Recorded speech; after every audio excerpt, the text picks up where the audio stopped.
আজকে তারেক রহমান ভাই রাজশাহী জেলার মধ্যে একটা জনসভার বক্তৃতা দিতে আসছিলেন। পুলিশের প্রটোকল দিয়ে তার দলের লোকজনদেরকে নিয়ে যখন মঞ্চে আসতেছিলেন, রাজশাহী বিশ্ববিদ্যালয়ে ভার্সিটির ছাত্ররা লাল কাগজ নিয়ে, লাল কার্ড নিয়ে সবাই লাইনের মধ্যে দাঁড়িয়ে গেছেন, তারেক রহমানকে লাল কার্ড দেখাচ্ছেন। সাংবাদিকেরা মন্তব্য করতেছেন, সাবেক রাষ্ট্রপতির সন্তান, সাবেক তিনবারের প্রধানমন্ত্রীর সন্তান তারেক রহমানকে রাজশাহী বিশ্ববিদ্যালয়ের ছাত্ররা কেন লাল কার্ড দেখাইলেন, এটা কি বুঝায়? আমার ভাইজান, আমার বন্ধুগণ, রাজনীতির খেলা হবে মাঠে ময়দানে, যুদ্ধ হবে ব্যালটের মাধ্যমে। কাউকে লাল কার্ড দিয়ে ছোট করা যাবে না, কাউকে বেজ্জত করা যাবে না, কাউকে হত্যা করা যাবে না, কাউকে মারা যাবে না, কারো মনে আঘাত দেওয়া যাবে না, কাউকে ধাক্কা দেওয়া যাবে না। তিনবারের সাবেক প্রধানমন্ত্রীর সুযোগ্য সন্তান তারেক রহমান 17 বছর পর বাংলার জমিনে আসছেন। ভাইজান, আমার বন্ধুগণ, আমার রাজনীতির ময়দানে তিনি অন্যতম একজন এখন রাহাবার বাংলাদেশ জাতীয়তাবাদী দল বিএনপির। একটু চিৎকার দিয়ে জোরে বলুন ঠিক কিনা? তার বাবা মরহুম শহীদ জিয়াউর রহমান রাষ্ট্রপতি ছিলেন। ভালো মানুষ, মারাবা কন, ভালো মানুষের ভালো কথা বলাই লাগে। তার বাবা এমন একজন রাষ্ট্রপতি ছিলেন যার হাতে বাংলার জমিনের নিম গাছের চারা এবং বাংলার জমিনের কিছু মাটি নিয়া পবিত্র মক্কা ভূমির পাশে আরাফার ময়দানে নিজের হাতে নিম গাছের চারা রাখছেন। এটা বাংলাদেশের স্মৃতি। একটু চিৎকার দিয়ে জোরে বলুন আল্লাহু আকবার। 3 বারের রাষ্ট্রনায়ক হওয়ার পরও বাংলাদেশের কোন আলেমদের বেজ্জতি তিনি করায় নাই। জোরে কোন ঠিক কিনা? আল্লামা শহীদ মরহুম দেলোয়ার হোসেন সাইদি রহিমাহুল্লাহ, তার সাথেও ভালো সম্পর্ক ছিলেন, ভালো ভালো আলেমদের সাথে তার গুরুত্বপূর্ণ সম্পর্ক ছিলেন। ভাইজান, আমার বন্ধুগণ, আমার ইদানিং কিছু আলেম ওলামাদেরকে নিয়ে কটূক্তি হচ্ছে, কথাবার্তা হচ্ছে। সাবধান করে দেই, দল যার যেইভাবে দল থাক না কেন, আলেম ওলামাদেরকে বেজ্জত করবেন না, গালি দিবেন না। আজকে তারেক রহমান ভাই রাজশাহী জেলার মধ্যে একটা জনসভার বক্তৃতা দিতে আসছিলেন। পুলিশের প্রটোকল দিয়ে তার দলের লোকজনদেরকে নিয়ে যখন মঞ্চে আসতেছিলেন, রাজশাহী বিশ্ববিদ্যালয়ে ভার্সিটির ছাত্ররা লাল কাগজ নিয়ে, লাল কার্ড নিয়ে সবাই লাইনের মধ্যে দাঁড়িয়ে গেছেন, তারেক রহমানকে লাল কার্ড দেখাচ্ছেন। সাংবাদিকেরা মন্তব্য করতেছেন, সাবেক রাষ্ট্রপতির সন্তান, সাবেক তিনবারের প্রধানমন্ত্রীর সন্তান তারেক রহমানকে রাজশাহী বিশ্ববিদ্যালয়ের ছাত্ররা কেন লাল কার্ড দেখাইলেন, এটা কি বুঝায়? আমার ভাইজান, আমার বন্ধুগণ, রাজনীতির খেলা হবে মাঠে ময়দানে, যুদ্ধ হবে ব্যালটের মাধ্যমে। কাউকে লাল কার্ড দিয়ে ছোট করা যাবে না, কাউকে বেজ্জত করা যাবে না, কাউকে হত্যা করা যাবে না, কাউকে মারা যাবে না, কারো মনে আঘাত দেওয়া যাবে না, কাউকে ধাক্কা দেওয়া যাবে না। ভাইজান, আমার বন্ধুগণ, আমার আগামী 12ই ফেব্রুয়ারি বাংলাদেশের জাতীয় নির্বাচন যেন গোটা বিশ্ব দেখে, বাংলাদেশের মানুষকে যেন স্যালুট করে, এই রকম রাজনীতি আমরা বাংলার জমিনে দেখতে চাই।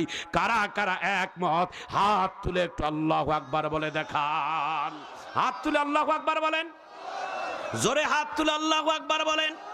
ভাইজান, আমার বন্ধুগণ, আমার বাংলাদেশের অনেক পরিবর্তন এসেছে, অনেক কিছু পরিবর্তন এসেছে। কমপক্ষে বাংলাদেশে এবারে 2026-এ জামাত আসুক আর বিএনপি আসুক, বিএনপি আসলে তারেক রহমান প্রধানমন্ত্রী হবে, জামাত আসলে ডক্টর শফিকুর রহমান প্রধানমন্ত্রী হবে। কমপক্ষে বাংলাদেশের জমিনে কোনো মহিলা মানুষ প্রধানমন্ত্রী হবে না। ঠিক কিনা বলেন? একটু মারহাবা কন, আরো জোরে কন।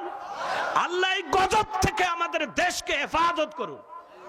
একটু জোরে কন আমিন।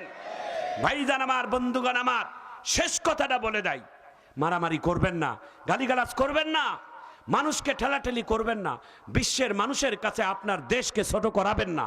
ঠিক কিনা বলেন? দেশকে মহব্বত করে দেশের সাথে মানুষের কাছে বিনয় হন, মানুষের কাছে যান, মানুষের জন্য কিছু কাজ করেন, দেশের জন্য কিছু কাজ করেন, এমন রাজনীতি করেন। একটু জোরে বলুন ঠিক কিনা? মাড্ডাং দিয়ে ভয়ভীতি দেখাইয়া কোনোদিন সমাধান হবে না, জনপ্রিয়তা বাড়বে না। একটু জোরে বলুন ঠিক কিনা? আর এখন এমন জামানা এসেছে, কারো চোখ রাঙ্গানিতে কেউ কোনোদিন ভয়ও পায় না। কথা কন ঠিক কিনা? এখন ভ্যান চালকরাও শিয়া না। কথা কন ঠিক কিনা? রিক্সা চালকও শিয়া না। ভাইজান আমার, বন্ধুগণ আমার, সময় আর মাত্র 2 হতে 3 মিনিট। আমার দিকে তাকান, আমি সমাপ্ত করতেছি। রমজান মাসের 3 নাম্বার আমল বলে দিলাম। 4 নাম্বার আমল হচ্ছে মেহমানদারি করা। মেহমানকে একটা দিনের জন্য যেন বঞ্চিত না হয়। আমার পদ্মার আড়ালের মা ও বোনেরা, সময় থাকলে অনেক আলোচনা আরো করা যেত, যেহেতু লম্বা সময় পেয়েছি তারপরও বলি, আম্মা, মেহমান একবেলা খাইলে তোমার ভাতের ডেস্কি, আপনার বাড়িতে কোনো অভাব হবে না, বরং আকাশের মালিক তোমার মধ্যে আল্লাহ বরকত দিবে। একটু চিৎকার দিয়ে জোরে বলুন ঠিক কিনা? হযরত আলীর ঘরের মধ্যে একটা মেহমান আসছিল। মেহমান হযরত আলী ফাতেমার ঘরে খাবার নাই। আলী না বুঝে মেহমান নিয়ে আসছে, ঘরের ভিতরে ঢুকে ডাক দিয়ে বলে, ফাতেমা, নবীর মেয়ে, তোমার ঘরে কোনো খাবার আছে? না। তাহলে মেহমান নিয়ে আসলাম, কি হবে? জানি না। সুবহানাল্লাহ বলে। হযরত আলী ডাক দিয়ে বলে, আল্লাহ, ঘরে খাবার নাই, মেহমান আনছি। এখন আমার বিবি বলে খাবার নাই, যায় নামাজ বিছাই আল্লাহর কাছে নামাজ পড়ে দোয়া করছে, আল্লাহ, আমার জন্য না হলেও, ফাতেমার জন্য না হলেও, আমার হাসাইন হুসাইনের জন্য না হলেও, আমার মেহমানের ইজ্জতে একটু খাবারের ব্যবস্থা করে দাও। এমন সময় দোয়া করতে দেরি, আর ওই দোয়ার মধ্যে হযরত ফাতেমা এসে স্বামীর সাথে হাত তুলতে দেরি করে নাই। একটু জোরে কোন আল্লাহু আকবার। এতক্ষণ ছিল আলীর হাত একটা, এখন হয়েছে ফাতেমার হাত। 2 জনের হাত শক্তি বেড়ে গেছে।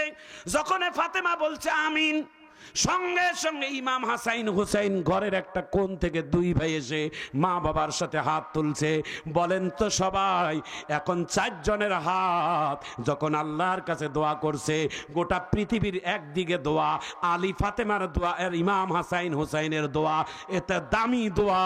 কারণ ইমাম হাসাইন হুসাইন হচ্ছে জান্নাতের যুবকদের সরদার, হযরত ফাতেমা হচ্ছেন সাইয়্যিদাতুন নিসাঈ আহলিল জান্নাহ, জান্নাতের মহিলাদের সরদার, আর হযরত আলী হচ্ছেন ইলমের শহর।